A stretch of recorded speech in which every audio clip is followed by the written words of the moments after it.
these awards get more and more into question. Why don't the gamers vote? Means there could be further delays for consoles and for mobile. Then the trailer came out and we got our first proper look at the game's protagonists, so needless to say, it didn't go down too well. I am the crazed CEO of Sweet Baby Inc., the DEI obsessed who is currently ruining and wokeifying all of the video games that you've ever played.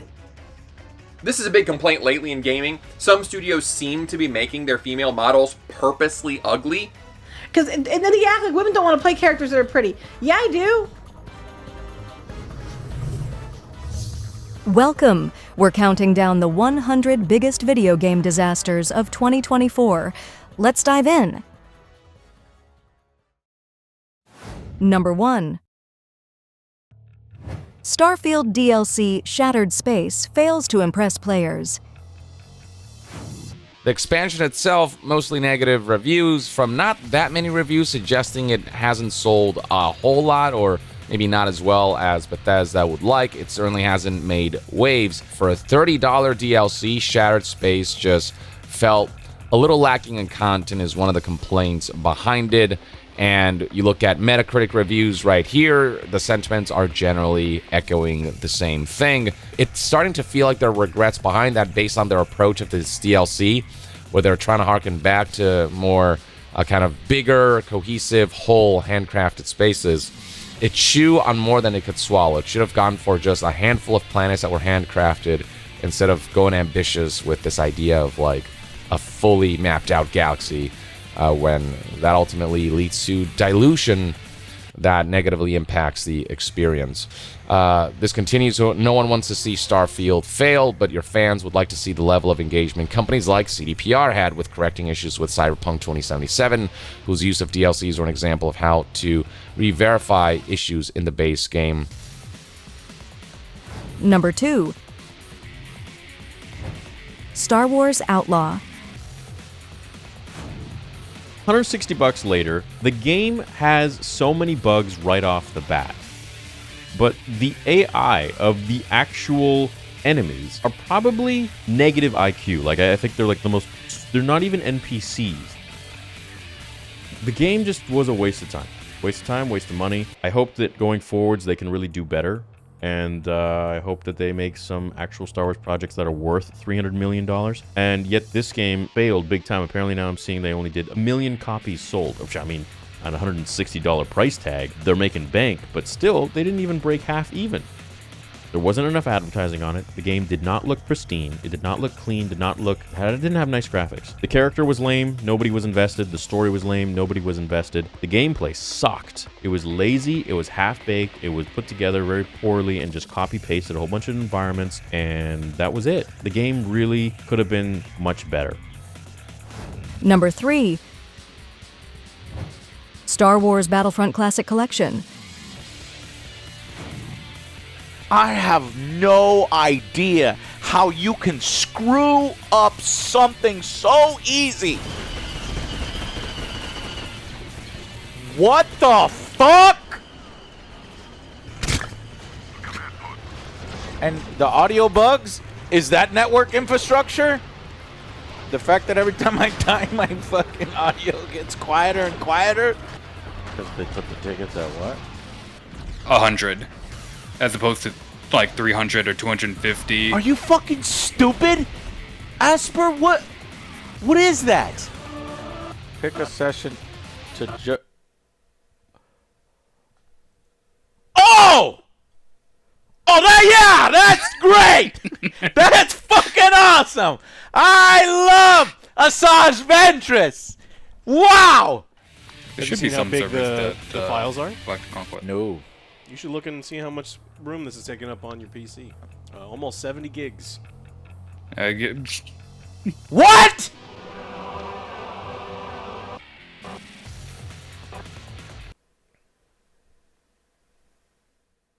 Fuck! Asper, I find you unacceptable! Number 4. Skull and Bones. Ubisoft developers worked for over 11 years to create what was supposed to be the best pirate game ever made. Tens of millions of dollars and 6 delays later, the game completely failed and was one of the most atrocious AAA game launches in the last 10 years. The lack of creative vision and poor work environment made it next to impossible to get Skull and Bones to an acceptable level of polish on time. In particular, Ubisoft was dissatisfied with PvP. At a certain point, the development stopped being about fun. Between the switching of creative directors, abusive work environments, and the pressure to release something profitable, Skull and Bones was no longer a game and was more of an uninspired product that they were forced to release. Ubisoft could only pray that fans thought more of the full release than they did of the beta, and oh my god, were they wrong. Skull and Bones' eventual release was more of a whimper than a boom. Few people bought the game, and even fewer liked it. Number 5. Dragon Age: The Veilguard. Because we're not allowed to actually escape into any realm of fantasy anymore. Oh no, we have to live out the fantasy that is the consistent ramming down our throats of far-left ideological points. Clear display from BioWare that if you want to get access to our products, then you better toe the line. You better give us glowing praise. You better conform to the narrative. Because the product that we're making are for a modern gaming audience. As BioWare show that they have absolutely no faith in the game at all, unless the people are conforming to the narrative which we've all seen. He, him, she, her, and they, them, and then your gender is man, woman, non-binary. Love that. Top surgery scars are also included in this for all of our trans and non-binary rooks out there. I absolutely was blown away by this. It's beautiful to see the inclusion in the game and to see yourself represented. As best as I can tell, the Veilguard is basically a perfect microcosm of everything that's bad in modern gaming. Tedious and simplistic combat, uninspired level design, shallow storylines, horrendous character animations, and conversations that feel more like a group therapy session for the writers than something that real people would ever say. Best part is, while Tash is pounding that snake's nose, she's still holding the ruby in her other hand. Ah, shit. They're still holding it, sorry. What are you doing? Pulling a barb. So when one of us screws up and we know we've screwed up, we do a quick 10 to put it right. Pulling a barb. And don't get me wrong here, that's not to say you can't tackle subjects like this, it's just that it has to be handled properly. You can't just beat the player over the head with the writer's own personal angst and hang-ups. Why is this game so obsessed with gender and identity anyway? Oh, okay. Delays and cancellations. Number 6. Concord Online shut down. The announcement that Concord, the latest live service game from Sony, is effectively closing down. Everybody who's bought the game is going to get refunded, which is astonishing. The game basically disappears. I've never seen an entertainment product land quite like this. People are just kind of fatigued of the hero shooter, and they have certain expectations from other hero shooters that are really long lasting and other live service games that are really long lasting. A title like Concord certainly seems like it would have more mass market appeal attached to it, but it's just tricky. It's just tricky, and then it launches and it doesn't even apparently sell 100,000 copies, which is just crazy to me, despite being like a first party Sony title with a ton of promotion. But I do have to inform John right now that I'm seeing the game go for $150 on eBay. If the characters aren't that appealing to people and it just has that cynical made in a boardroom feel, again, I don't know if that's actually true, but that's the general perception. Like, nobody's going to care about that stuff. When you saw those Steam stats, I mean, I saw that at one point yesterday, a couple days ago, 38 players were playing. I mean, it's just a really low player population. It's not sustainable for a multiplayer game like that to have a player population that low. And that in reality, it was more like 4 years of development.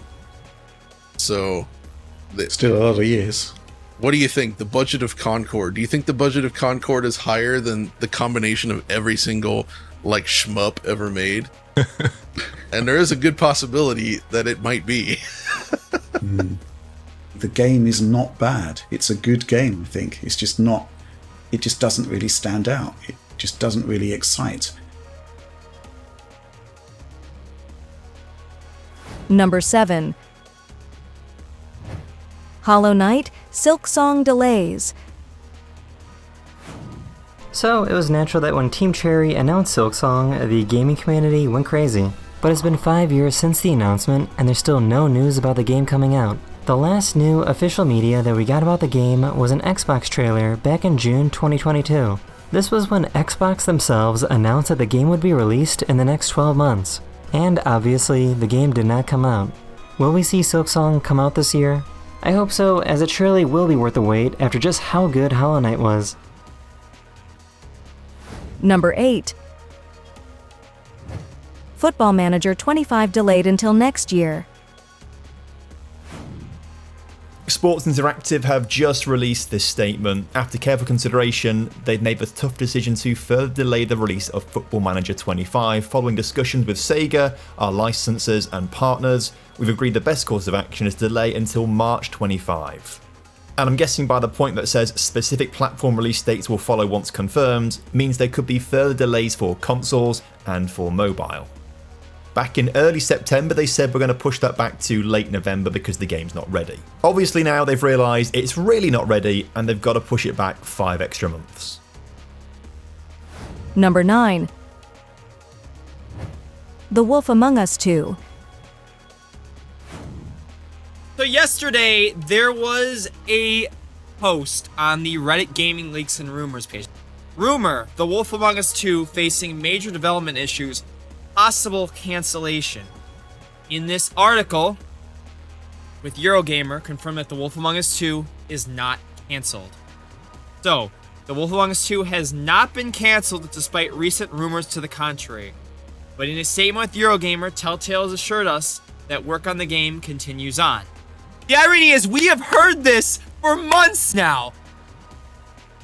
Number 10. Beyond Good and Evil 2. This game was initially announced all the way back in 2008, 5 years after the first game came out, which is admittedly a totally reasonable amount of time to expect a sequel to a game. And that's pretty much where Beyond Good and Evil 2 has sat for the last 7 years, an incomplete project that's never been confirmed dead, but hasn't really shown any signs of life either. It's been completely missing in action. Until the official re-reveal of Beyond Good and Evil 20th Anniversary Edition. I'd be shocked if they mentioned the project 16 years after its reveal if they didn't have a plan on how to finally move it forward. At the end of the day, we're talking about Ubisoft. Nothing would surprise me. Number 11. Multiversus Revival falls flat.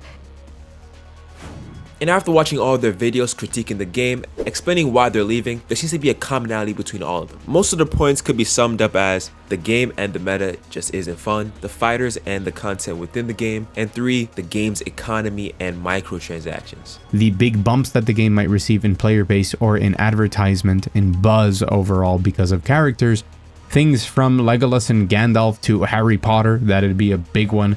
With many people complaining that the marketing for this game is terrible, that if they really wanted this game to be big, that certain characters are no-brainers and they have to be in the game right now. Like Ben 10, Harry Potter, Lord of the Rings, freaking Godzilla. And they should stop adding side characters like Banana Guard, Agent Smith, and characters from unknown movies like The Gremlins and Beetlejuice.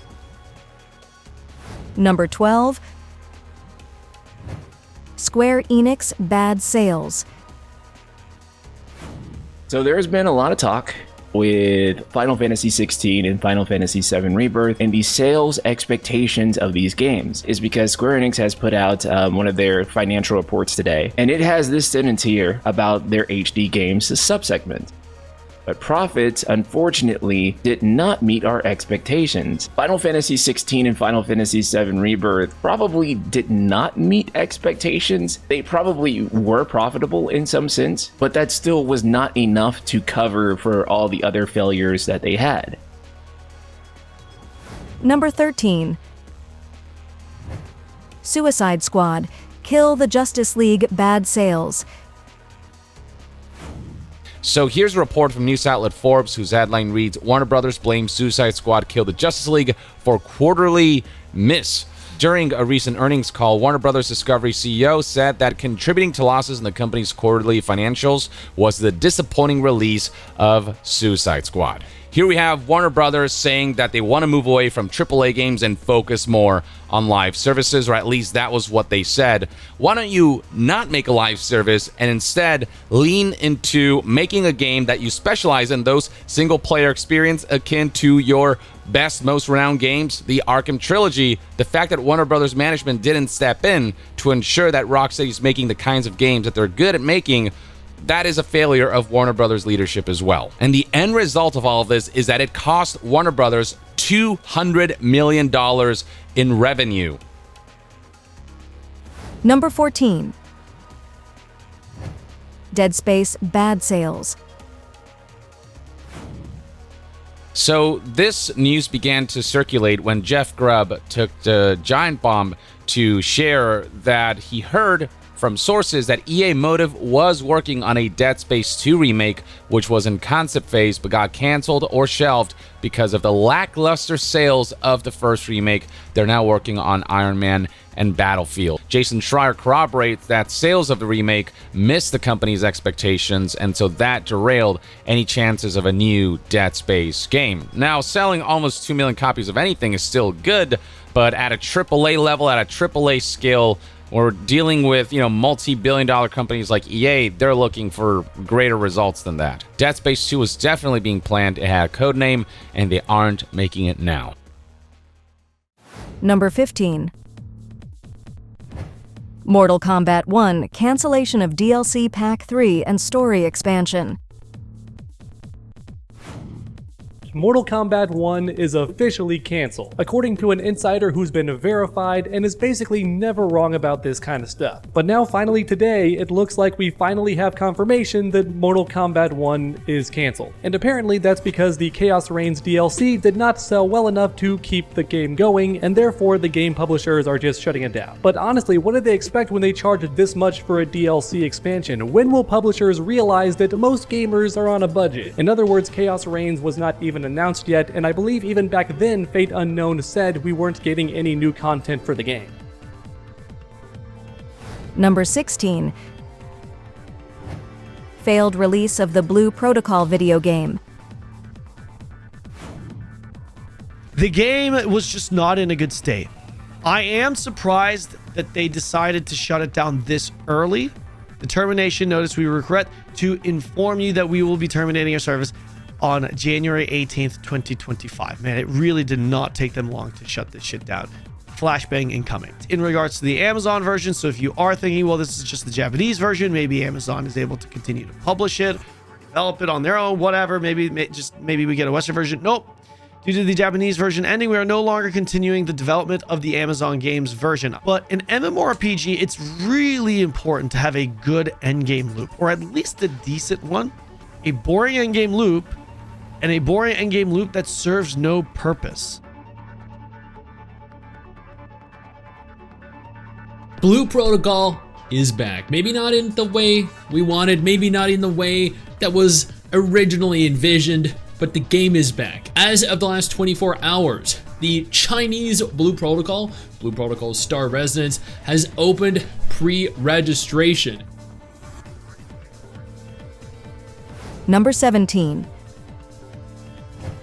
Ubisoft officially shuts down XDefiant. Ubisoft has confirmed it's ending support for XDefiant, even though earlier on they confirmed that they weren't ending support for it. Well, now it's official. They're no longer going to be supporting it.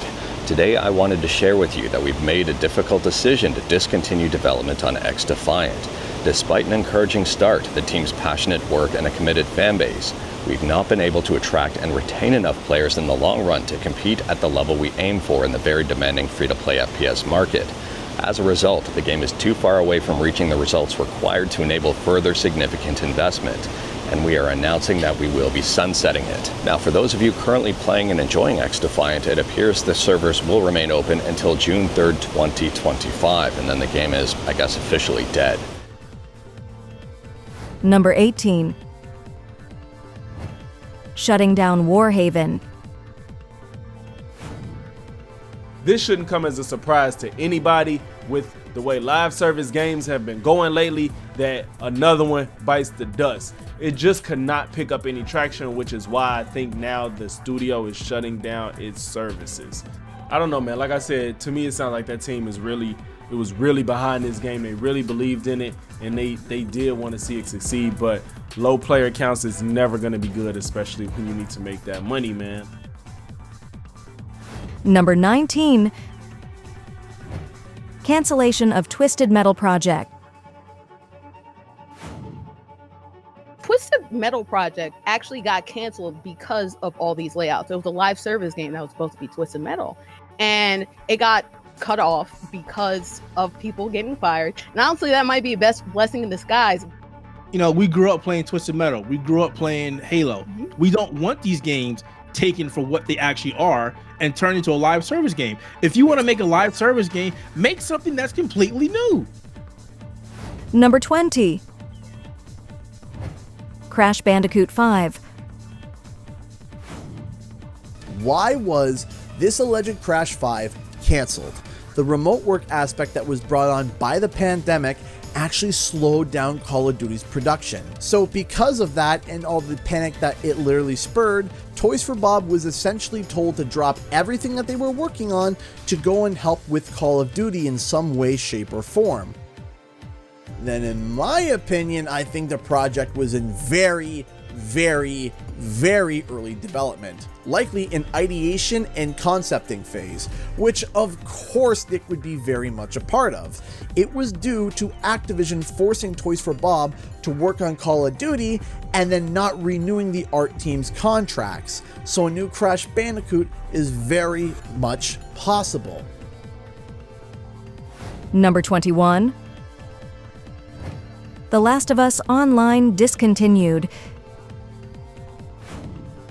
Naughty Dog has been working on this Last of Us standalone multiplayer experience that goes beyond just being a multiplayer mode. It was going to be this whole live service, essentially. And they promised it was going to have its own story, and it was going to be a full-fledged game with very ambitious plans behind it. But then came this announcement from Naughty Dog itself on December 14th, 2023. They published on Twitter the following tweet, an update on The Last of Us Online, linking to a Naughty Dog blog post. So it basically came down to, with the limited resources that we have, we could either just put all of ourselves into just this one live service game, or we can keep making the games that we're better known for making and that they likely prefer to make, which is story-driven, campaign-driven, highly ambitious single-player experiences. Number 22. Assassin's Creed Shadows.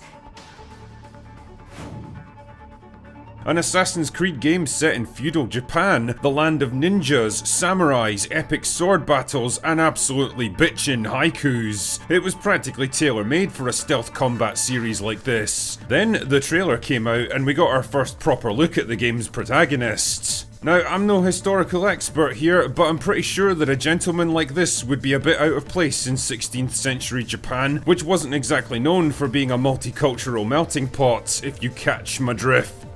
And anyone who questioned that state of affairs was clearly nothing but a racist bigot who needed to do better, as Japanese gamers and historical experts began finding all kinds of mistakes and inaccuracies, like Chinese architecture in Japanese cities, flags and banners that never actually existed in real life, the baffling decision to give the game a hip-hop soundtrack, and perhaps worst of all, the licensed character statue of the game's female supporting character perched on top of a half-Tory gate. Which is a bit unfortunate because in Japan, that's an iconic symbol of the atomic bombing of Nagasaki, so needless to say, it didn't go down too well. And where exactly did it get them? Well, Ubisoft have been forced to withdraw from the Tokyo Game Show in absolute humiliation because they know they'd get destroyed if they dared to show their faces there. And more damagingly, they've had to delay the game itself, which was supposed to be one of their big launches this year, to at least 2025 while they scramble to fix the problems they've created for themselves. PlayStation. Number 23. The PSVR 2 has experienced poor sales. And the end result is that interest surrounding PSVR 2 has waned significantly throughout the course of what is now a 1-year-long lifespan of this hardware that feels like it might not be headed in a good direction if it doesn't course correct fast. Number 24. Appalling PlayStation State of Play. What's the point? What was the point of this show? Did you have some contractual obligation to third parties to show off their games? Because if you didn't, you should have just stayed your ass at home until you had more games to show off. This honestly was embarrassing when it comes to first-party Sony games. Like, people buy PlayStation products to get PlayStation first-party games. The third-party games are awesome as well. And this isn't a situation like that Nintendo Direct partner showcase that we had, because Nintendo has multiple first-party games still coming out. You could say whatever you want about Xbox and what they're doing with their first-party games, but PlayStation's supposed to be a cut above. It has been a kind of dry year for PlayStation with a lot of these first-party games, with a lot of their announcements, with the ebb and flow, with things like Concord and the PlayStation 5 Pro. And this is what you came out with? I don't know. This, to me, was a waste of my time. Number 25. Horizon Zero Dawn Remastered forces PSN login on Steam. So if you didn't want a PlayStation account, and if you didn't want to be subjected to all the security issues that PlayStation has with their network, you can eat shit with a spoon. This also means that if you live in a region where there is no PSN access, you just can't play Horizon Zero Dawn at all anymore unless you own the original version, because it didn't require PSN, is gone. That doesn't sound very for the players to me. Number 26. God of War forces PSN login on Steam. Guys, by the way, God of War Ragnarok, a totally single-player game. There's no multiplayer component in God of War Ragnarok. So why in the blue hell is a PlayStation Network account required? Single-player game. Number 27. Helldivers 2 forced PSN logins on Steam. For those who don't know what's going on, Helldivers 2 is requiring players to essentially make a PlayStation account to access the Steam version, the PC version of the game. As such, as of May 6th, all new Helldivers 2 players on Steam will be required to connect their Steam account to a PlayStation Network account. But it's not just new players, existing players will be affected as well. Current players on Steam will start to see the mandatory login from May 30th and will be required to have linked a Steam and PlayStation Network account by June 4th. And this post right here reads, first of all, it's Sony's decision, not ours. Number 28. PlayStation Stars will no longer give players points for money. Points are now going to expire 12 months after you earn them. It used to be 24 months, I believe. You now have your points will expire within a year, but the worst part of this, starting March 1st, 2025, so still quite a ways away, eligible purchases is being updated to exclude all subscription payments made on PS Store, including PS Plus or other subscriptions, meaning you no longer get points for buying PlayStation Plus. This is rough. Number 29. PlayStation Trophy Hunter, Hakum, info being leaked from a Sony employer.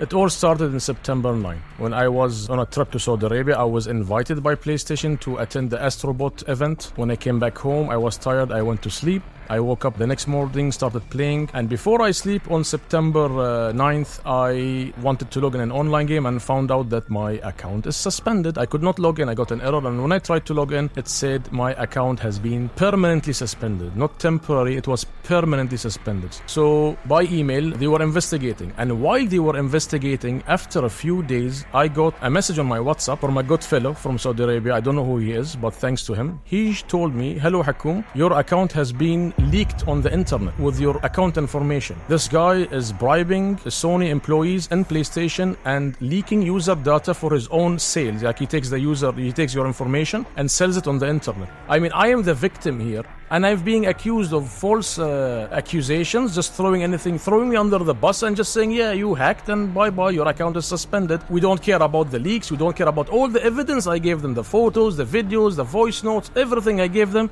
They just did not give a damn about them." So after that, I've decided to quit working with PlayStation and playing any more PlayStation games or even supporting PlayStation. I removed it completely from my life after what they've done to me. Number 30. Japanese price increase for the PS5.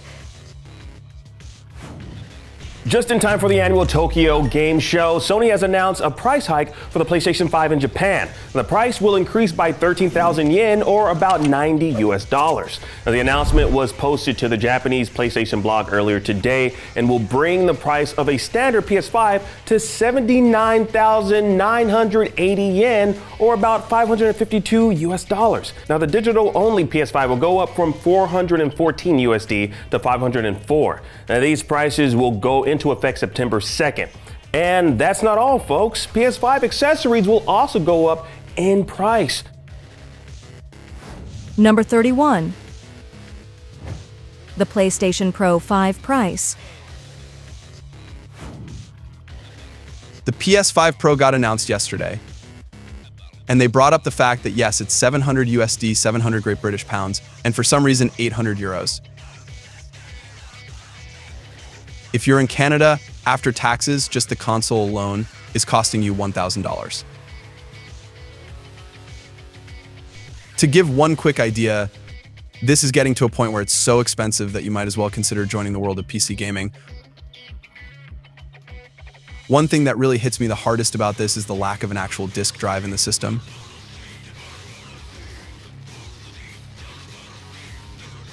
Looking at this system, I can confidently say that the PlayStation Pro is definitely a scam product.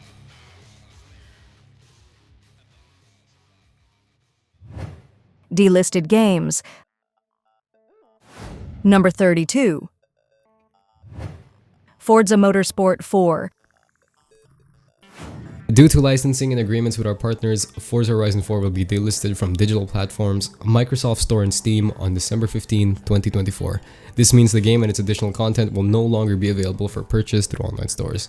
Yep, that's right. After 6 years of support, the game is finally going to get delisted and share the same fate as its predecessors.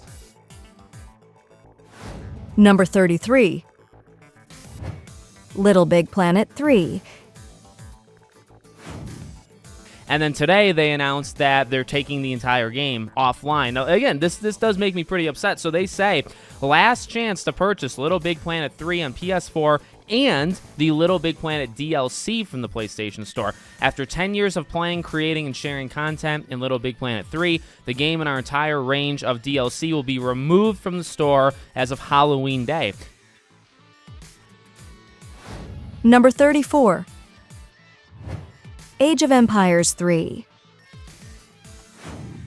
And if you're a fan of this game, it's being delisted and shut down. Now, if you've still got this game and you still play it via online multiplayer, well, you've only got until the end of the month to play it because multiplayer services are also ending this month on October 30th. Now, it's worth pointing out that this is the 2007 version of Age of Empires 3 we're talking about, not the definitive edition.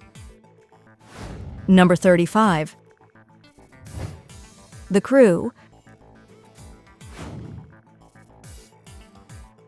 If you didn't know, Ubisoft recently took down one of their games, The Crew, an online MO driving game where you could drive from coast to coast. When they removed the game, it left a lot of people, myself included, angry. To make matters worse, they started blocking access to the game files entirely, meaning you can no longer play or access the game you paid for. Their response: why not check the store to pursue your adventures? Instead of offering refunds or a simple offline mode to let people keep their copies and earn some goodwill, Ubisoft chose to do nothing. It's a disappointing move that only fuels frustration. This is becoming an ongoing trend with gaming companies taking away what players rightfully own. At what point will they finally be held accountable for these decisions? Number 36, Rocket Arena. Hey guys, and welcome to Rocket Arena. As you can kind of see by the title and the time, this is going to be probably our last or second last game we have. Because if you don't already know, the game is about to shut down, literally, which is bloody insane. Go to Co-op Arena, give it about 5 to 10 seconds and it would give you an error message. Yep, and as you can see, matchmaking failed. Please check your internet connection and try again. See EA.com, unable to connect for additional information. Number 37, G.I. Joe, Operation Blackout. First off, G.I. Joe Operation Blackout will be listed on December the 1st, 2024 on PC, PlayStation, Xbox and Switch. Based on the 80s cartoon version of the G.I. Joe characters, it's a cel-shaded third-person action game, or to put it bluntly, a Gears of War clone. Number 38, Nerf Legends. Nerf Legends is a painful first-person shooter that manages to suck all of the childhood fun out of its over-the-top plastic weapons with abysmal gunplay, tedious puzzles, tons of bugs, and a multiplayer mode that literally doesn't work at all. Number 39, Sega Classics Games. Hello Physical Fiends, some interesting news coming out of Sega. From digital stores, they are delisting a ton of their classic retro games. The main one being the Sega Genesis Classics Collection. This is on PS4, Switch and Xbox, but from December 6th onwards, you will not be able to purchase it digitally anymore. It's going. Number 40, The Day Before. On December 7th, The Day Before released on Steam to overwhelmingly negative reviews. Players complained about server issues, subpar gameplay, and poor performance. On December 11th, the game was dead. Fantastic released a short, terse message on Twitter, you can call it X if you want, I'm not, that the studio was closing due to a lack of funding. The game was originally promised as an open-world MMO zombie survival experience, but was released as a half-baked extraction shooter, and I want to stress that's not an exaggeration. Layoffs. Number 41, EA layoffs. Electronic Arts has announced that it too is undergoing mass layoffs, with plans to let go 5% of its total global staff, roughly 670 individuals. In a note today sent to staff, CEO Andrew Wilson said that EA is reacting to accelerating industry transformation where players' needs and motivations have changed significantly. Crucially, EA also said it's moving away from the development of future licensed IP. EA currently has several confirmed Star Wars and Marvel games in development, including a third Jedi game, Black Panther, and Iron Man. Number 42, Devolver digital layoffs. Devolver drew back its own axe, laying off roughly half of the team at their studio Artificer, a total of 28 employees. Kotaku has learned that around 25 people, or nearly half of the team at Poland-based game studio Artificer, were laid off on January 31st. At practically the same time, the CEO of Devolver for the last 4 years stepped down and was replaced with one of the original founders. Number 43, Paradox Interactive layoffs. $20 million and 5 years of work for 24 people have been thrown out of the window by Paradox Interactive. The life sim game, Life for You, is now completely cancelled. Yes, the game has been completely cancelled, even though it was supposed to launch into early access 2 weeks ago.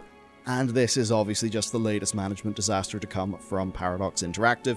They have had, half a dozen disasters over the last 12 months alone. They have burned a hell of a lot of money, messed up a hell of a lot of games, and in this case, it is being handled pretty damn rough. For a long time, we've held hopes for Life for You and the potential we saw in it, but now it's clear the game will not be able to meet our expectations. A version that we'd be satisfied with is too far away, and therefore we are taking the difficult decision to cancel release. Moving forward, we should perform at a much higher level, and it's obvious that we have work ahead of us. We have to evaluate how we manage projects and how we organize, for we will and must get better. We have a very solid financial position and a strong games portfolio, which keeps us confident about our future.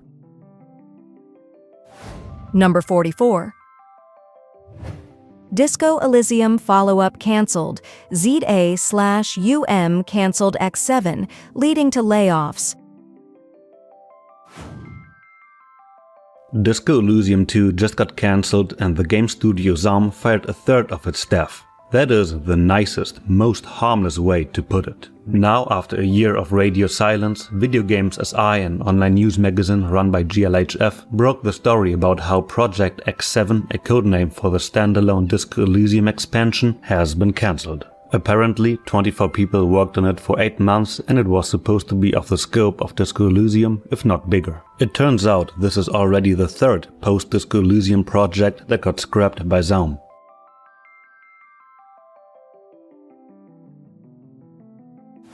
Number 45. Unity layoffs. The popular software package, they're laying off 25% of their staff, so that it results in about 1,800 employees. And unfortunately, this has been a trend happening in tech to where a lot of these companies had really rosy projections of the future going forward, but unfortunately that didn't pan out for them, and essentially now they have way too many staff and have to make cuts. This is one of the bubble stocks the last couple of years. Was trading around a couple $100, currently at 35, so it's really taken a hit there. And moreover, I was looking at their financials. So the blue bars here, if you guys can see, that's your revenue. So the revenues are increasing. I can see that, right? The problem is their losses are also increasing, so not so great. Closures. Number 46. Tango Gameworks. So a couple months back, Xbox announced some closures. And the main studio that I was so mad about and the internet was so mad about was the closure of Tango, because not only did they make The Evil Within and Ghostwire Tokyo and Hi-Fi Rush, but it was also the fact that Tango was a good studio that kept getting better. They were a company, a team of creatives that clearly cared about making games that were not just good, but are actually unique. Well, they're back. Tango Gameworks has been taken over and revived by the PlayerUnknown Battleground publisher of Crafton. Number 47. Netflix closes AAA gaming studio. The studio known as Blue was developing a multi-platform AAA game for an original IP when Netflix shut it down. First reported in GameFile and confirmed by Netflix, the streaming company has quietly closed one of its studios, the first in the 3 years since the company began its foray into gaming. Blue was developing a multi-platform AAA game for an original IP, but was closed before the game could be announced or released. But maybe Netflix got into it and they're like, this is going to be really damn expensive and we don't know if it's going to pay off. I don't know. Badass Cat 1 says, how is it a AAA game studio if it never released a AAA game? That is a good point. Number 48. Annapurna Interactive. Annapurna's entire gaming team has resigned after a leadership dispute according to a Bloomberg report. Annapurna Interactive president Nathan Gary was in the middle of negotiations with the founder of Annapurna, Megan Ellison, over the gaming team spinning out into its very own company until Ellison pulled out, to which led Nathan Gary into resigning. Now, following his resignation, close to 30 staff members followed suit and quit. In a joint statement to Bloomberg, the group said, quote, all 25 members of the Annapurna Interactive team collectively resigned. This was one of the hardest decisions we have ever had to make, and we did not take this action lightly. Number 49. Deviation Games. So it's reported that Deviation Games was hit with a large layoff. There has been no official acknowledgement or announcement from Deviation Games themselves or PlayStation, but the developers, some of the developers have came out on LinkedIn and said they were laid off and now they're looking for new employment. They were creating a AAA first-person shooter that was most likely going to be one of PlayStation's live service games, their games as a service. Number 50. Namco Bandai making cuts. But if Bandai Namco is laying off, you know things are pretty bad. The company is said to take a traditional Japanese approach to pressure employees to quit voluntarily. If only they did that in the US. Expulsion rooms, that sounds awful. That sounds like you're being led to this slaughter, right? Other than the job cuts, several games were either canceled or suspended, including ones that feature characters from anime such as Naruto and One Piece. You'd think they'd be successful, right? As well as a project commissioned by Nintendo. Number 51. Toys for Bob going indie. As developer Toys for Bob has announced today that they are going indie. We're thrilled to announce that Toys for Bob is spinning off as an independent game development studio. Our friends at Activision and Microsoft have been extremely supportive of our new direction, and we're confident that we will continue to work closely together as part of our future. But hopefully, becoming independent will be a step in the right direction for Toys for Bob. Even still, it appears the future is bright for Toys for Bob, and I can't wait to see what this studio does next. Number 52. Sony closed Neon Koi and Firewalk Studios. Concord has permanently shut down. Sony is closing down Neon Koi and Firewalk Studios. This means that Concord is never coming back. They bought them in April 2023. They barely had them for over a year, and the game got launched, it got refunded, it got liquidated in just such an insane turnaround. That means overall the budget was about $400 million of Sony money just gone, just instantly in the wind. That is insano to me. The game lost so much money, the studio is now being shut down. The fact that they're shutting Neon Koi and Firewalk down, Nintendo. Number 53. Nintendo takes down Yuzu. Yuzu, as we currently know it, in its form that it's currently in right now, will simply cease to exist. That means there'll be no more source code, no more downloads, no more way for you to play Yuzu, whether you play it on PC, Linux, Android, wherever you are. It doesn't matter. It's going to disappear. Now, to be clear, Yuzu is done. They will pay Nintendo $2.4 million and basically hand over everything that belongs to Yuzu itself, the domains, the source code, everything that they went after Yuzu, because it's, number one, the most well-known emulator out there, but also, more importantly, it is paywalled, right? So there is a Patreon. I think it was up to like $30,000 a month that they were getting. And when you kind of paywall an emulator in that fashion, even though there is a free version, I'm aware of that, and that is something that obviously would get the attention of Nintendo. But I will say this, it's going to be interesting to see what Nintendo's next move is going to be from here. Number 54. Nintendo takes down Ryu Jinx. It looks like Ryujinx, the Nintendo Switch emulator, is now officially dead. So if you go to the Ryujinx website and you click on the download page here, it's completely blank. There's nothing to be seen. And if we try to go to the GitHub page, this gives a 404 error. So it's been completely nuked and removed from the internet. So it says here, yesterday GDK-chan, who's the founder and the main developer for Ryujinx, was contacted by Nintendo and offered an agreement to start working on the project, remove the organization and all related assets he's in control of. While awaiting confirmation on whether he will take this agreement, the organization has been removed. So it's pretty clear that based on the actions of GDK-chan, that the Ryujinx project is basically dead. And it really seems that Nintendo have really stepped up their game in terms of the aggressiveness of which they are trying to attack emulation in general. Number 55. Pal World.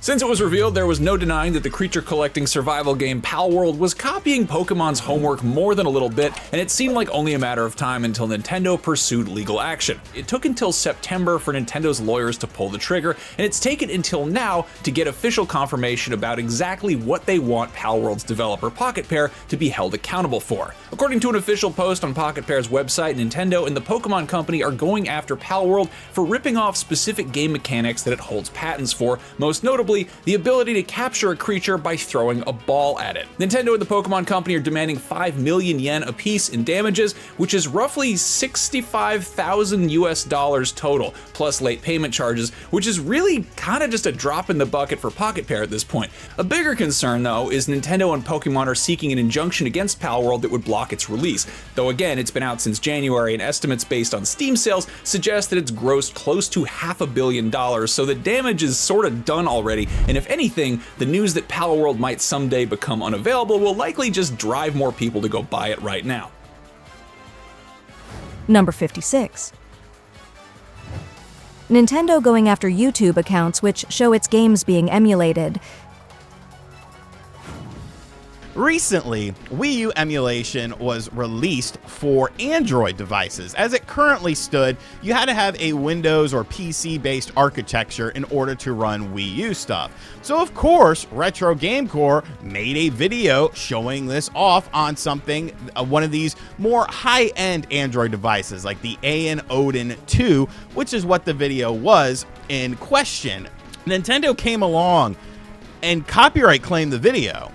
I'm still considering a counterclaim under fair use, as the video was for educational use, transformative in nature, and had no effect on the market. It was a demonstration of a console no longer for sale. Even the Wii U eShop is closed. So why would you attack someone for showing off how to play Wii U games? Why is Nintendo the only company that does this?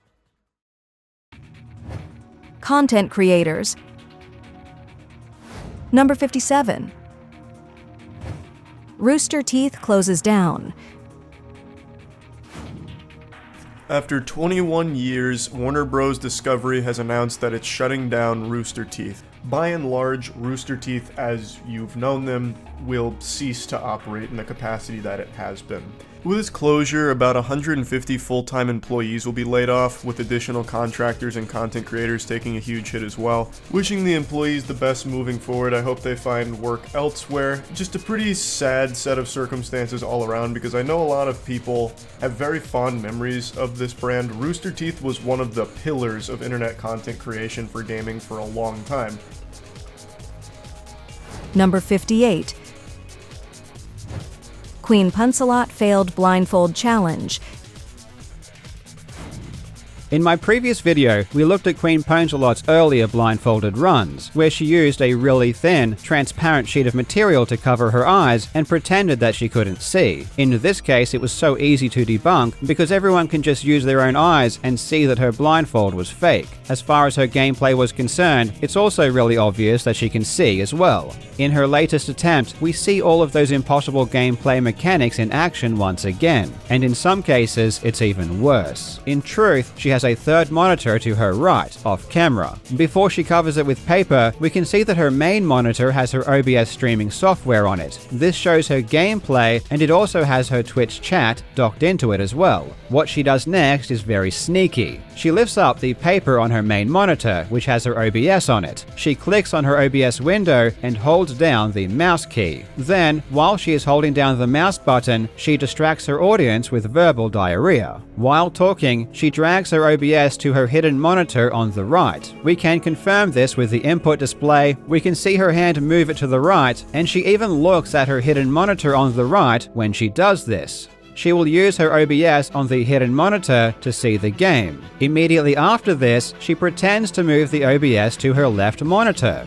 Well, the secret is in how she's wearing her blindfold. She's wearing it very, very loosely. It's barely able to stay on her face, and on top of that, she wears it very high. This is not how you're supposed to wear a blindfold. Anyone who owns a blindfold like this knows you don't wear them loose, you wear them tight. If you wear them loose, light gets in. By wearing her blindfold loose, she can see through a small gap between her nose and the blindfold. Number 59. The Completionist. The completionist committed charity fraud by making false, misleading statements about what the charity was doing in order to solicit donations. 2. The completionist stole donations that were supposed to go to the Open Hand Foundation. And 3. The revenue generated by the golf tournament run by Gerard's family was not being sent to the Open Hand Foundation. He is manipulative, he lies, he blames everyone else, he provides no relevant evidence, he misdirects, he constructs multiple strawman arguments, and best of all, he threatens legal action against me.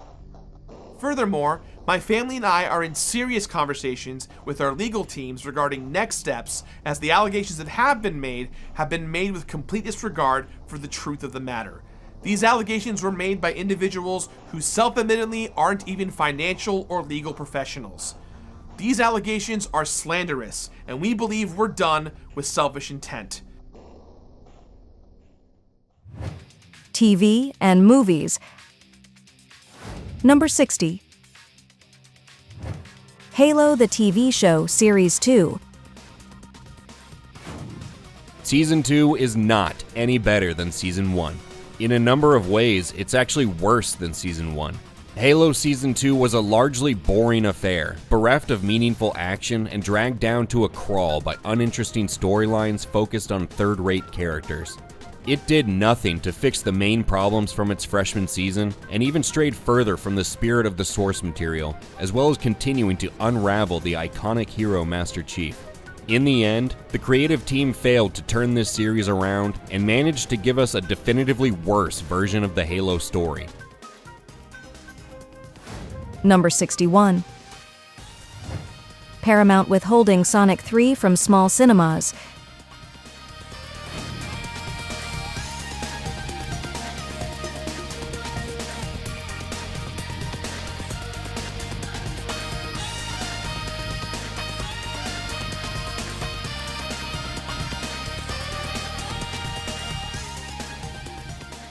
Number 62.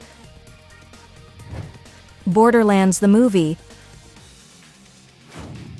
It's a boring fetch quest scavenger hunt movie with some okay action sequences sometimes, with characters you're not invested in, you don't care about, dialogue that feels clunky, jokes that fall flat, and actors that just seem bored because of it.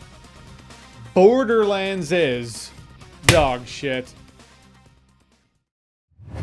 Hacked. Number 63. Kadokawa Corporation hacked. Kadokawa Corporation, owners of From Software and Acquire, has been hacked. Hackers threaten to release 1.5 terabytes of data on July 1st if ransom is not paid. And this ransom that they're asking for is $8 million. This hacker group just straight up stole not just, let's say, like information on game releases or whatever, or light novel releases or anime releases. They stole encrypted emails, they stole personal data, they stole company secrets, they stole potentially NDAs, like certain secrets with NDAs, etc., which can be very damaging, not just to, let's say, the company of Kadokawa and other companies associated with them, but the very employees that associate with this company as at major risk. Number 64. New details on the Wolverine leak. And the unofficial PC port based on the whole Insomniac leaks. It appears the unofficial PC port is making a whole lot of progress. A bunch of videos have popped up on YouTube showcasing gameplay. The game is about 20% complete and they've posted a whole bunch of footage. Number 65. Game Freaks being hacked. Pokemon developer Game Freak has reportedly suffered a significant hack, resulting in the leak of stolen data that includes code names for 10th generation Pokemon games and even the Nintendo Switch 2. Nintendo or the Pokemon Company have issued a statement on the leaks. The code names for the two versions of the 10th generation Pokemon game are part of the leak K and N, which may relate to Nintendo's intention to release it both for the Switch and the successor. According to Nintendo Life, Ounce is mentioned as the target platform. Well, it'll be called something else. This unannounced game is said to be co-developed with another studio, with some reports indicating it's some sort of MMO. Yeah, boy, isn't that convenient. Elsewhere, source code for DS titles Pokemon Heart Gold, Soul Silver, Black 2, and White 2 have been leaked, resulting in stolen, unused assets for Pokemon and even game music emerging online. Money. Number 66. Price increase for the Xbox Game Pass. Xbox Game Pass has made yet another change, apart from the fact that there has been a price hike. So, for example, Game Pass Ultimate is now $20 a month instead of $17 a month. But beyond that, you've got this chart right here that details the features that you do and don't have depending on which level of Game Pass you get, which tier you subscribe to. So you've got Game Pass Core, Game Pass Standard, Game Pass Ultimate, and then PC Game Pass. It's kind of its own separate thing. So Core is $10 a month or $75 a year. Game Pass Standard is $15 a month, and then Game Pass Ultimate is $20 a month. Now, the thing about Standard and Core is that you don't get day one game additions. Number 67. Tekken 8 Hidden Battle Pass and Shop. Recall that roughly about a month after the game's launch, they released the microtransaction store for the game, which involved the selling of costumes for Tekken coins, with each costume costing around $4. And they sell the premium currency in a way where you can't pay the exact change. But now, fast forward yet another month, and Tekken 8 has snuck in yet another monetization element, this time in the form of a battle pass that was announced during the Tekken Talk stream that happened recently. The fact that they're now willing to add a battle pass on top of that, and by the way, this was never hinted at, this was literally a complete surprise to everyone. That's what makes this situation especially worse, especially when we're talking about a $70 game that also sells a $100, $110, and a $300 edition. Additions that at that price point shouldn't make players feel like they're missing out on content if they don't pay up more than they've already paid, the substantial amount that they've already paid. Number 68. Tekken 8 Hidden DLC Stage. Typically, the way it works is that you can buy the stage separately, you can buy the character separately. However, normally if you buy the season pass that these games typically have, you get the stage alongside the release of the character, basically as a bonus or free of charge. That is not the case. You do not get the brand new stage if you are somebody who owns the season pass for Tekken 8. So whether you bought the season pass separately, whether you bought the standard, deluxe, been free with the pass as long as the passes have existed. Pretty stupid greed move from Namco if this isn't a bug. I think enough time has passed now to where we realize that this is not a bug.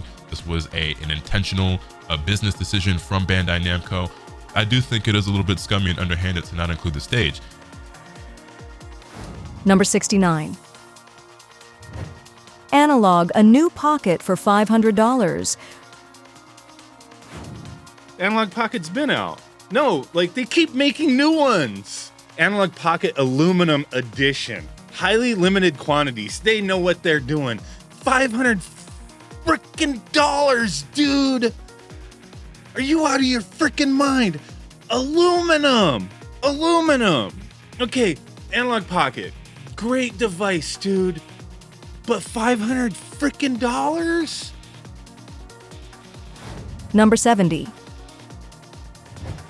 The Horizon Zero Dawn increased price.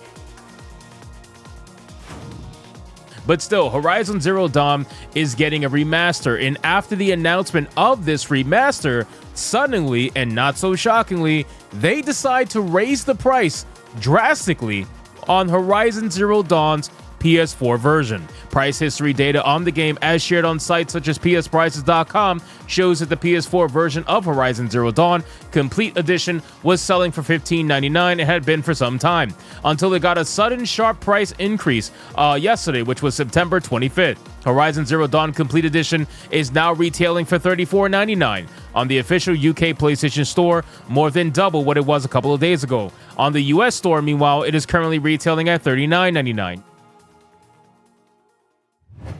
Video games trade events. Number 71. EGX merging with the MCM Expo.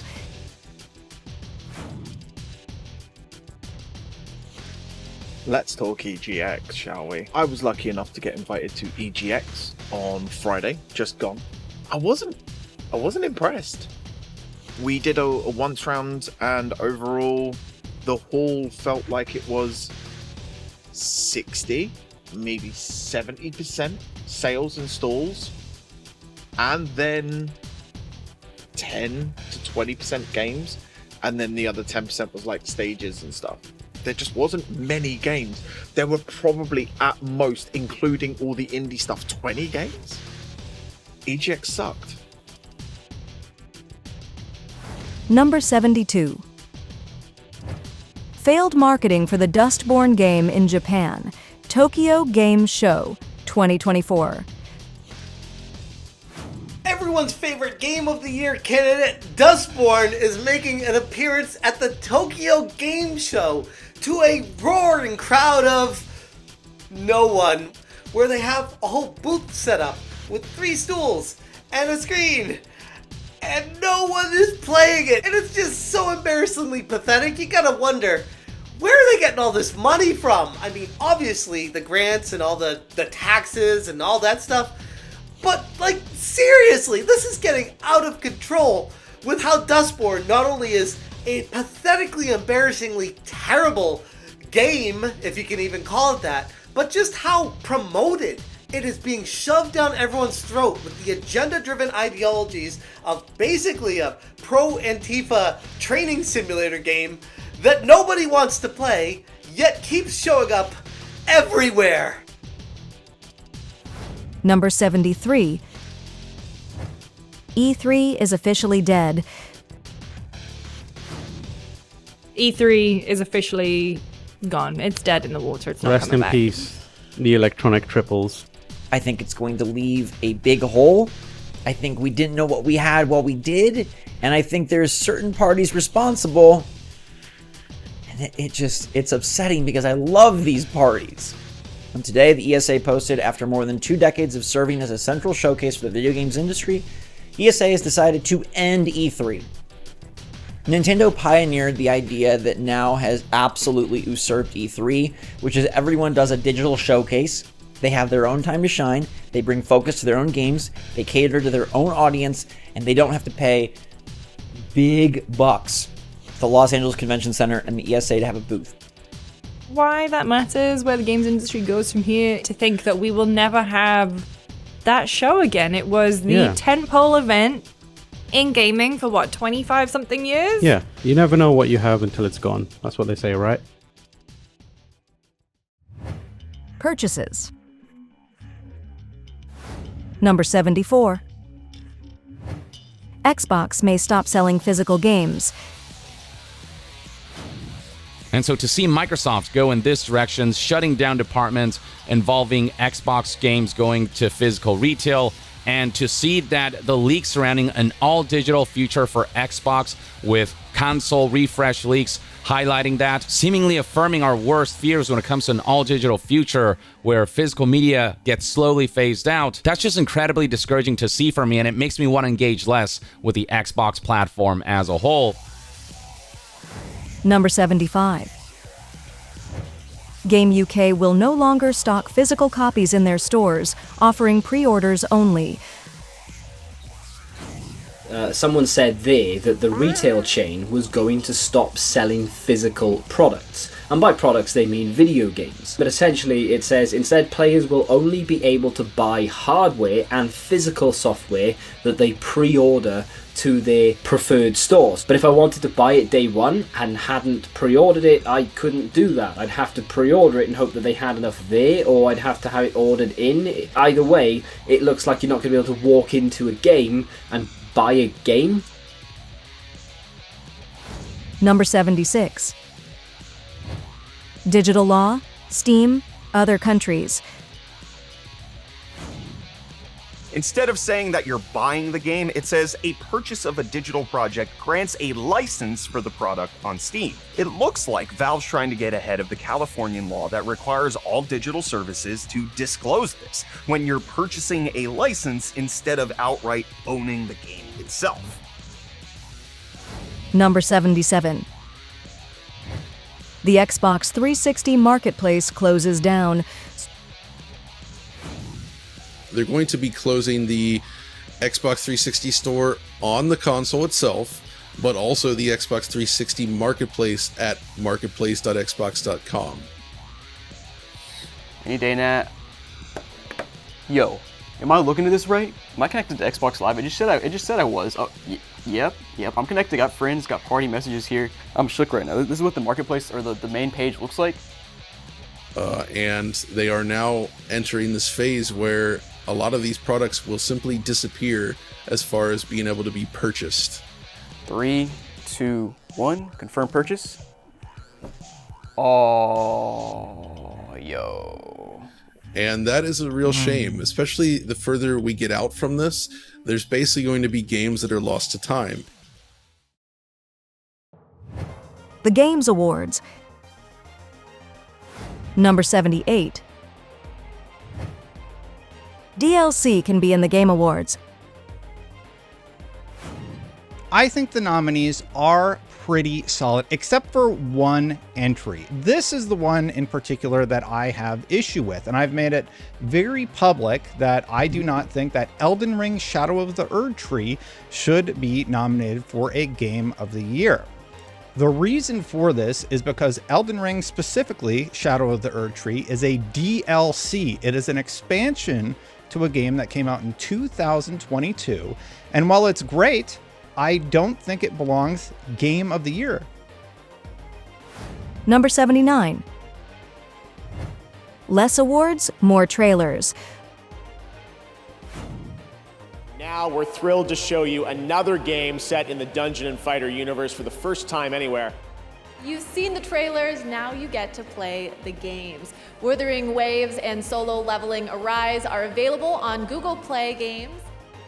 Next year, fans will get to experience the Mafia franchise like never before in Mafia: The Old Country, an origin story set in the brutal criminal underworld of 1900s Sicily. Tonight, we have the world's first look at this cinematic narrative action game.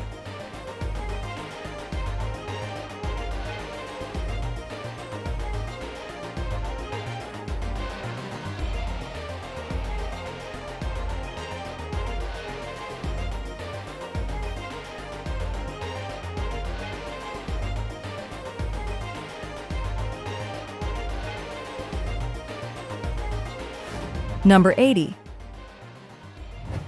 Would like more screen time for the winners. Here are the nominees for most anticipated game. And this year, the Game Award goes to Grand Theft Auto 6. Congratulations, Rockstar. Here are your nominees for Best Multiplayer Game. This year, the Game Award goes to Helldivers 2. Congratulations, Arrowhead. Now the nominees for Best... Number 81. 90% of the vote is from a voting jury. No exaggeration, here's a year. Things that essentially have nothing to do with gaming, like Pride.com. That's an activist website. So what happened over the years is that these awards got more and more into question. Why don't the gamers vote? Well, they do, but the gamer vote is minuscule. Like, it's like the common vote counts for like 10%, while these other sites are determining the winners of all of these awards. Like, how does that make any sense? Number 82. Catly. It seems to be an entirely generated AI game that is most likely completely fake. And it has every buzzword imaginable slapped on it. So if you look up the Steam page, it's a cat MMO all about fashion and technology. It's an MMO, it's this and it's that. But what's crazy is not only did they successfully get this most likely fraudulent game in front of 3 million peepers at the Game Awards, they also paid a few huge streamers to promote it. But we have a company that is pretty shady, with some shady individuals working there with a history of NFT or blockchain games that may have never come out in the past. We don't know, because it's all been scrubbed. It's all very weird. Number 83. Paying to vote for the Real Game Awards. I was and am just sick and tired of seeing gamers just disrespected by journalists and even people within the video game industry. Starting today, Take Games Back is officially called the Real Game Awards. Become a voting member of the Real Game Awards, which is why it costs $30 a year to become a voting member. Which is why it costs $30.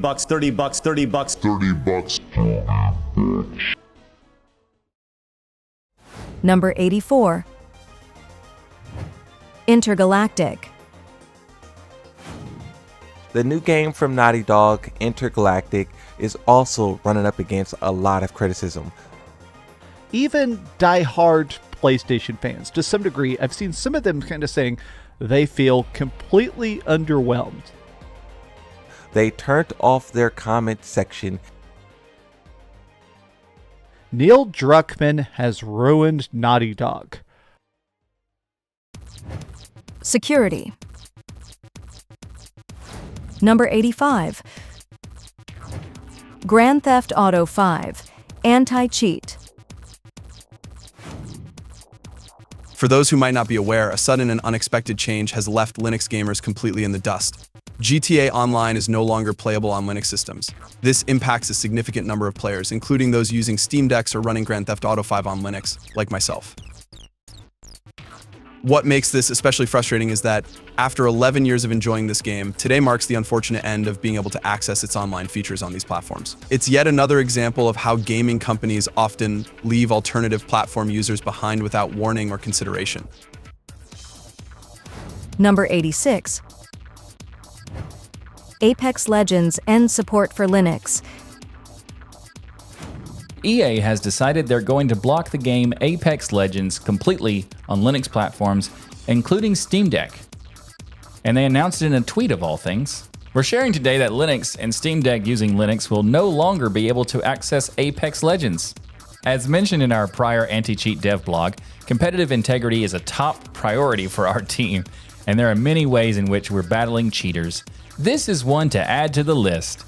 Except other games work on Linux just fine and don't have that big of a problem of cheating, so maybe it's not that. Number 87. De Nouveau in games. But as Denuvo's influence grew, so did their performance allegations. See, Denuvo affects performance because it's constantly peeking through your files to see if they're being tampered with. So the process is always running in the background, sucking your CPU power. Furthermore, since the Nouveau connects to the internet to check if your files are tampered or not, you can no longer play the game you bought if the game's company servers are down or if you maybe just don't have internet for an hour or two. The final stretch. Number 88. Paying for good audio in Call of Duty, Black Ops 6.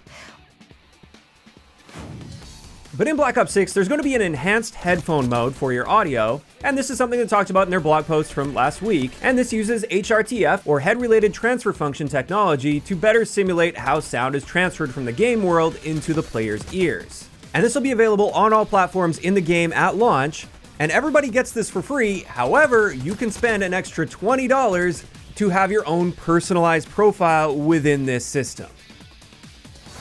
Number 89. Always online for Call of Duty, Black Ops 6.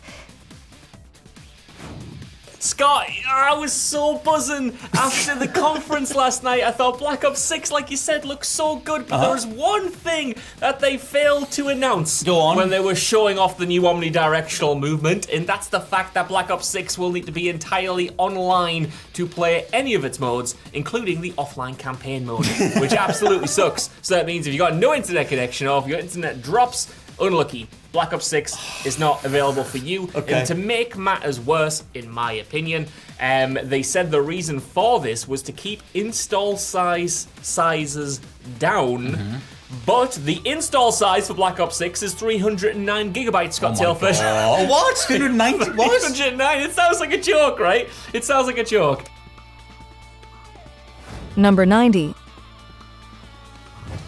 Censored on Sonic Generations Remaster.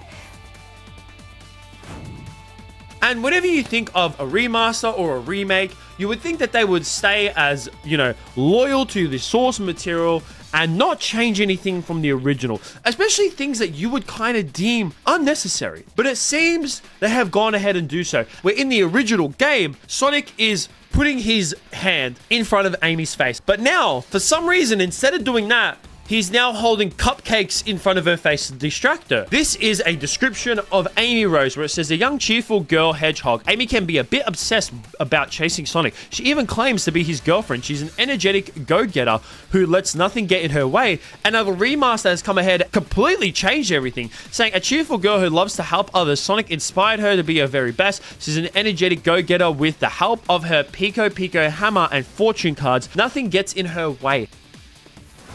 Number 91. Limited Run Games releasing their games on CDRs.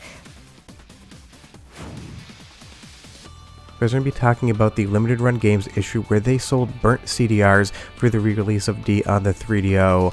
The old co-founder that's left Limited Run Games stated that the other co-founder always planned on selling burnt discs because it would keep more profits for them, and they didn't expect gamers to ever actually notice it. And to say this is disappointing would be an understatement. This is pretty despicable on the part of Limited Run Games to do this knowingly and try to take advantage of their customers to save a few dollars. Number 92. The lack of songs in the Dance Dance Revolution Classic Mini.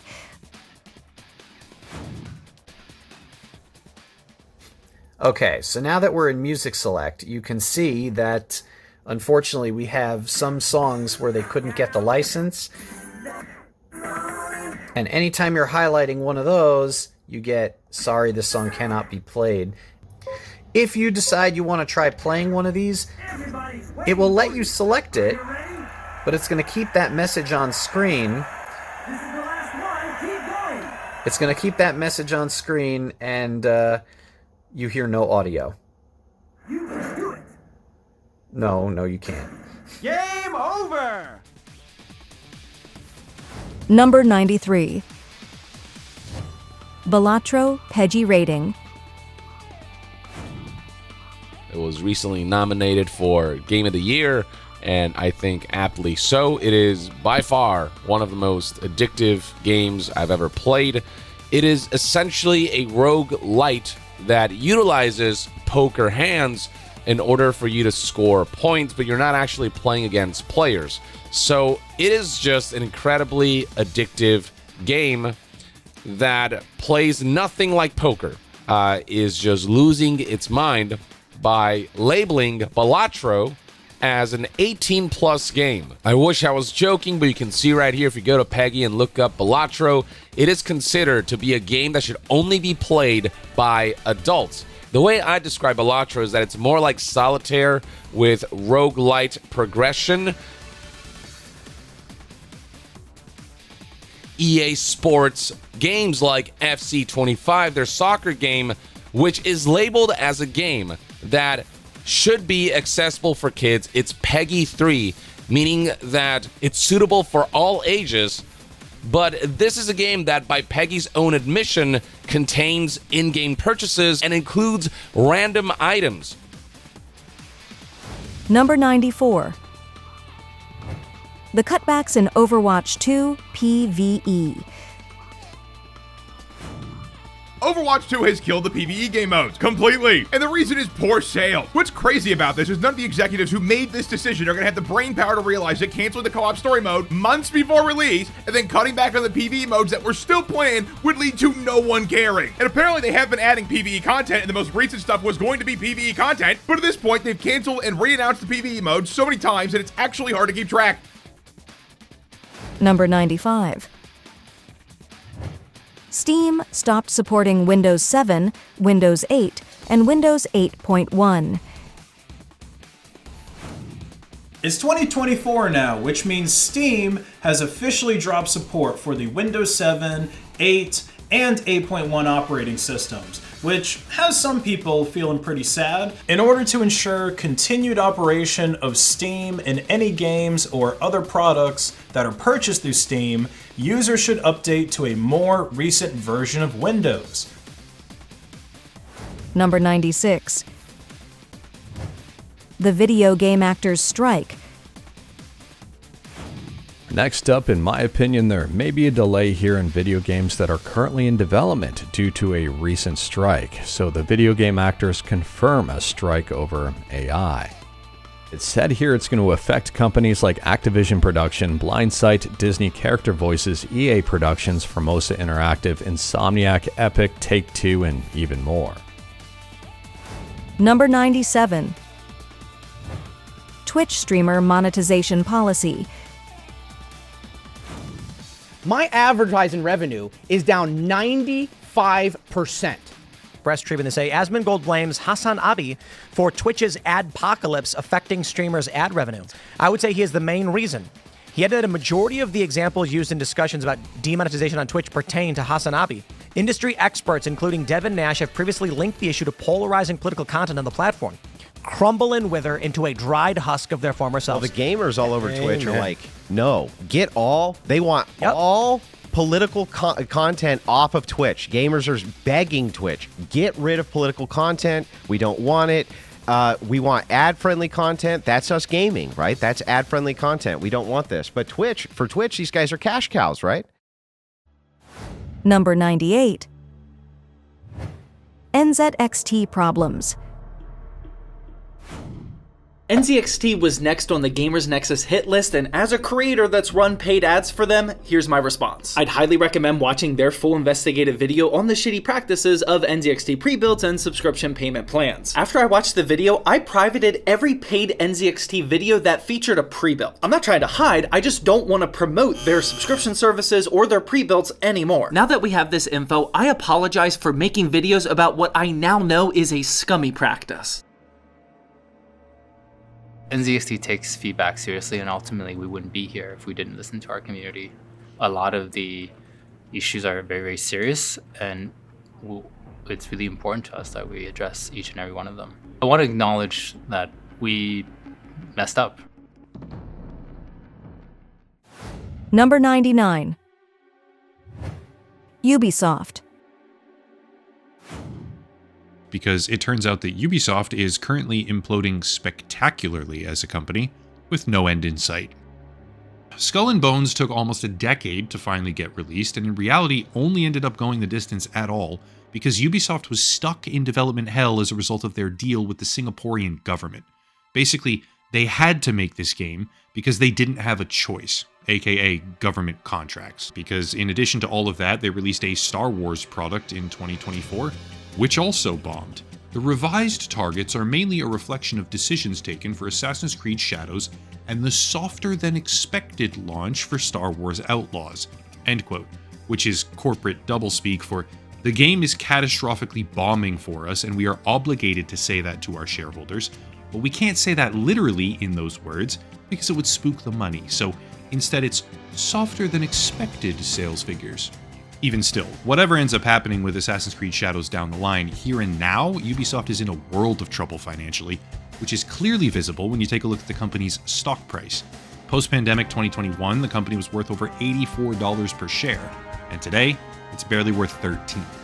Remember that part about Tencent supposedly putting Yasuke in the new Assassin's Creed game on purpose just to tank the company's share price before a buyout? Never mind the fact that the game was only even initially unveiled in 2024, by which time the share price had already cratered by upwards of 75%. Turns out there is now legitimate speculation that Yves Guillemot, CEO and co-founder of Ubisoft, is talking to Tencent about stabilizing the company, which would probably mean an expansion of the investment they already hold, which is a non-controlling minority stake at the moment. So under half of the impacted developers are going to be moving to other studios, and the damage is this: 143 fired from San Francisco, 134 fired from Osaka and Sydney. San Fran and Osaka are being shut down, and Sydney is downsizing. And I said significant investment. That's a lot of people, but also San Francisco. Not exactly a cheap city. Now, that San Francisco studio's done games that you've played. As an example, South Park, Fractured Butthole, Rocksmith is another one. Osaka handled the Pet series, but then Ubisoft basically turned them into a support studio. And that's kind of the damage. It's really bad for a lot of people. And I really do honestly believe Ubisoft just shit the bed royal with their creative choices after stagnating into a repetitive business model, more than their peers, which is naturally starting to shift across the entire industry. Play to earn and NFTs with their Ubisoft Quartz initiative back in 2022, later saying that gamers just don't get it, they don't understand, and they fail to see the true value of NFTs, after which the NFT market completely imploded. According to a report from Dap Gamble, over 95% of all NFTs are now worthless investments. You can't be the company that embraces the crypto bubble at the top of its delusion, tells gamers flat out that they need to get comfortable not owning anything during primetime consumer discomfort at that very prospect, and then drop the ball on pretty much every single game you produce for 4 years straight without basically bankrupting your entire company. Their financial turmoil and how it's pointing them towards imminent bankruptcy in 2025. Ubisoft is understandably at the bottom of the entire industry pack, with a lot of work to do before they could ever again be respected by pretty much anyone in the entire community. Number 100. Sweet Baby Incorporated. I am the crazed CEO of Sweet Baby Inc., the DEI-obsessed censorship mafia who is currently ruining and wokeifying all of the video games that you've ever played. Sweet Baby Inc. is a narrative consultation firm. They help modify video game stories to be more diverse, inclusive, and sensitive, while partnering up with a pretty wide range of very, very prominent developers and publishers. Steam is the premier PC gaming store, and one of the features it offers is the Curator function. But in this particular case, the tool was used to create a list of games where Sweet Baby Incorporated was involved directly in their development, specifically so that people could avoid buying and playing those titles. Now, at first, this was a relatively small group of people, but for the most part, people just really don't care. Well, that all changed when Sweet Baby employees began to aggressively try to get the Steam group taken down, sparking off an incredible demonstration of the Streisand effect in action, which catapulted the topic to mainstream gaming media websites and pushed over 250,000 people so far, just as of the making of this video, to follow the very same group that they were trying desperately to suppress. But the main one would probably be Chris Kindred, a writer at Sweet Baby Incorporated, who said, quote, "Report the fuck out of this group and report the creator since he loves his account so much," end quote. This effort completely backfired. The Steam group began to go viral in a whole bunch of different online communities. The number of players engaging with the topic skyrocketed, and then, as if the lesson had not already been learned, major gaming media publications started to jump on board, desperately trying to debunk things and play defense for this company as they torpedoed their own reputation. Hopefully we can see what they're going for here, but in case you can't, the argument being made is that Sweet Baby Incorporated does not actually influence gaming narratives. To explain this, we need to focus on Kim Belair, who is the founder and CEO of Sweet Baby, and also the primary mouthpiece addressing the media right now in defense of the company's reputation. First thing, Kotaku directly cites Kim Belair and states that Sweet Baby only worked on Suicide Squad, quote, long after the story was written, end quote. Grant Roberts is a lead script writer, Amy Shaw was a junior writer, and Kim Belair was a regular writer. Kim Belair is obviously, as we've already stated multiple times, the CEO and founder, but Grant Roberts works as a narrative at Sweet Baby, meaning that a Sweet Baby employee held the position of lead script writer on a project where the CEO claims they came in long after the story was written and only wrote in-game ads, audio logs, and NPC barks. Kim Belair asserts something entirely different, effectively stating that her whole mission is to do precisely that. Her express goal is to, quote, try and build a narrative and a story that include moments and elements custom made to bring representation and joy to people. Go have a coffee with your marketing team and just terrify them with the possibility of what's going to happen if they don't give you what you want. Because they have to consider, like, I say that a lot as a joke, but it's actually very, very true, because if you start to consider the people who are player and audience facing and who have to deal with mitigating harm and with keeping the sentiment around their game and their project positive, there's like a genuine value that you can impress upon them with both ethically and financially. This whistleblower, who worked in cybersecurity at the company, he focuses the majority of his video taking aim squarely at Kim Belair, describing her as completely unstable and unfit for leadership. Many speculate that Sweet Baby may have influenced them to change MJ's character model as well. This is a big complaint lately in gaming. Some studios seem to be making their female models purposely ugly, and the journalistic retorts to those complaints are part of this whole Sweet Baby drama. Yeah, they hate pretty women for whatever reason. And then they act like women don't want to play characters that are pretty. Yeah, I do. On one hand, you got a group of people who think gaming has an archaic view of the world. The games industry and its consumer base is sexist, racist, transphobic, all the usual terms. My issue with this is that instead of making quality games with different storylines, as Belair says is needed, they are trying to inject it into existing franchises. This is what we've been seeing in the movie industry as well. So yeah, you've either heard us from all of these wonderful games, or perhaps you're familiar with the nearly year-long hate campaign that has been waged against us as a team. The problem with portfolio reviews is that they also assume that it's a meritocracy, right? They assume the problem is your portfolio and not the fact that maybe there's a lot of other reasons that you are not getting the gig. So, because you're implying that diverse or marginalized people are not good enough. That it's a meritocracy, so they don't get through because they aren't good enough. And that's what you're implying. That's what you just said. You just did the opposite of what you're claiming you're going on about.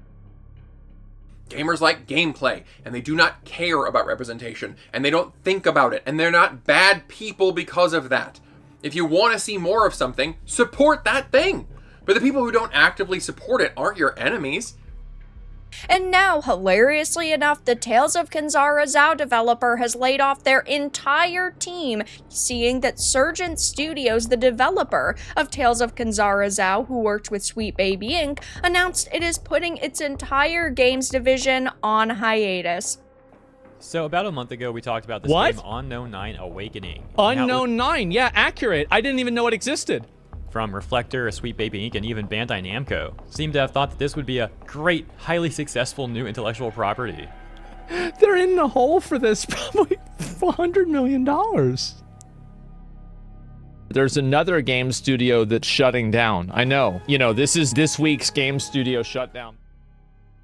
Do you know about Sweet Baby Inc.'s website? What is this here? Let me look it up. So, So they got rid of the other things up on the top here. What about learn more? No. And now the site has gone through a complete overhaul. Kim, get the hell out of the game industry. We don't want you. The stories that you're telling are ruining the games that could have potential to be good. The people you're bringing into the game industry are not qualified to be doing the storytelling that you think that any marginalized voice can just pick up a pencil and start writing. You are not qualified. This is not the industry for you. You are ruining it by running an agenda, pushing a narrative, propaganda, and ideologies on the masses. And none of us want it.